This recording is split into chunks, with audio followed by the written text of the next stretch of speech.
El tema de la educación. Entre las preguntas que llegan del público es cómo entender la educación desde la perspectiva, por ejemplo, de un partido político. ¿Nos preocupamos realmente los peruanos de la educación? A propósito de ello, mostramos imágenes y declaraciones en la Comisión de Educación del Congreso de la República en el año 2010, cuando se sustentó ahí el horario de protección al menor y la defensa de la niñez. Vamos con la nota. Adelante.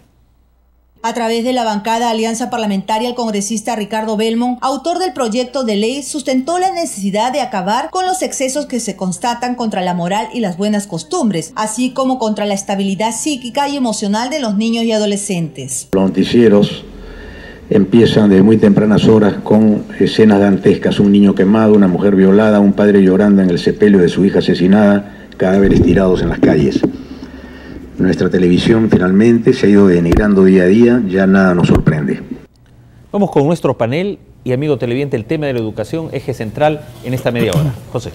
Rafael, hace un instante pasabas una información entrevistando a jóvenes universitarios y hoy nos toca hablar de la educación y me gustaría dar algunas cifras con respecto a las universidades a nivel de Latinoamérica. En el último ranking de las universidades en América Latina únicamente, entre las 30 primeras no figura ninguna del Perú. Y te lo dice alguien que trabaja y enseña en una universidad, porque hay que hacer mea culpas también en este tipo de cosas.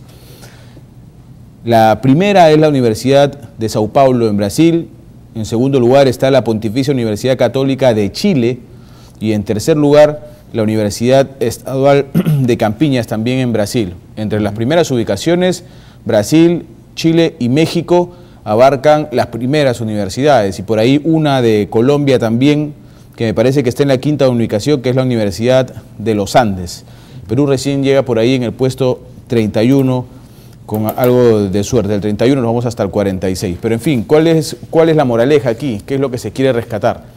No se está haciendo algo realmente concienzudo desde las bases para mejorar el sistema educativo, que el sistema educativo además tiene etapas de la inicial, primaria, secundaria y luego la educación universitaria.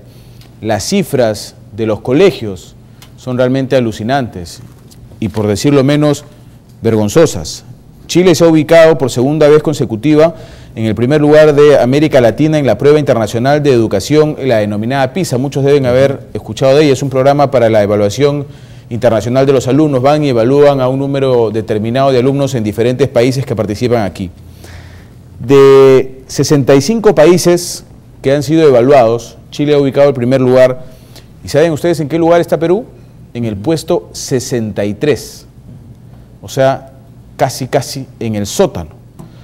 Hay dos países, uno de ellos es Kirguistán y por ahí hay otro que están entre los últimos, pues son países no solamente muy pobres, sino que muy subdesarrollados.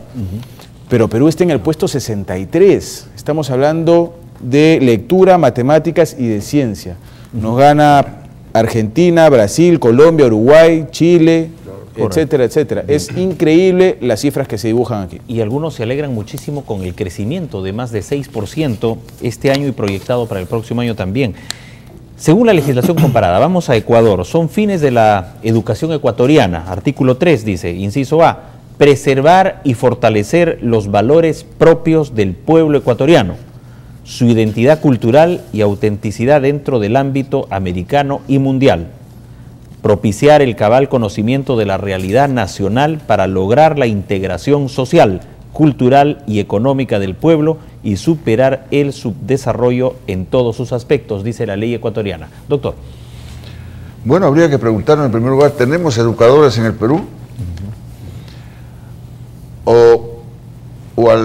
En lugar de importar carros de segunda mano, no va a ser que tengamos necesidad de importar educadores, porque ya los programas de educación han venido siendo de fracaso en fracaso desde hace más o menos 30 años.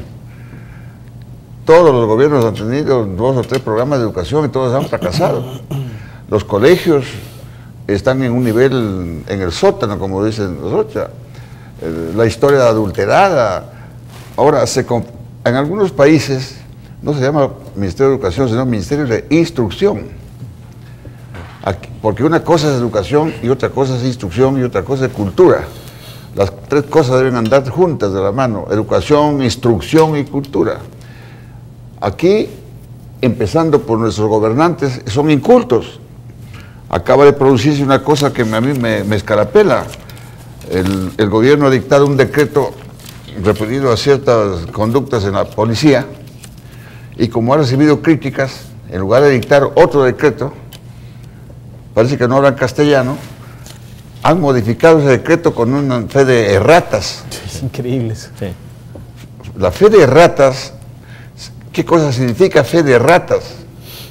Para los que no, este es un país que no tiene educación, pues.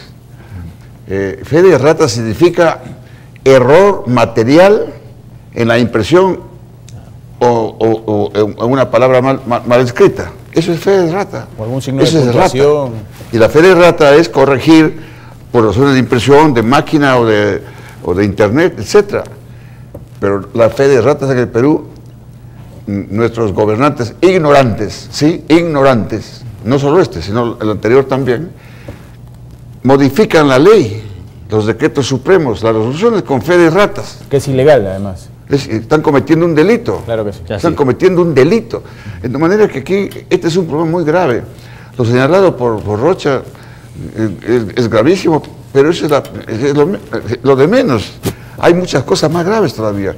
Tenemos en el Perú, ¿cómo se va a educar a la gente con primaria, secundaria y superior a distancia y acelerada? Es decir, hay mucho que hablar sobre educación. Espero que más bien sobre esto podríamos incidir en otros programas, claro, para ocuparnos de este tema e invitar a personalidades que sí existen en el Perú para acometer, porque el problema de educación es básico en este país. Correcto. Bien, doctor, el público televidente, nuestro protagonista, le damos la bienvenida. Muy buenas noches. Hola, ¿qué tal? Muy lejos lo escuchamos al amigo. Vamos a ver con la siguiente comunicación telefónica. Hola, bienvenido al programa, estamos en vivo. Buenas noches. Buenas noches. Programa. Quisiera hacer dos cosas puntuales. Primero, tomo la palabra del doctor que habló hace un momento. Yo soy profesora de hace 25 años en el sector público y privado. Y una respuesta a ello es que ningún régimen se ha interesado por la educación de los niños. Es una gran mentira, señores, y ojalá, por favor, hicieran un programa especial de eso, porque creo que es necesario. Ningún partido, ningún gobierno se preocupa por los niños. Bien, señora, muchas gracias. Efectivamente, tomamos nota de su preocupación y estamos atendiendo este debate, este gran debate sobre la educación.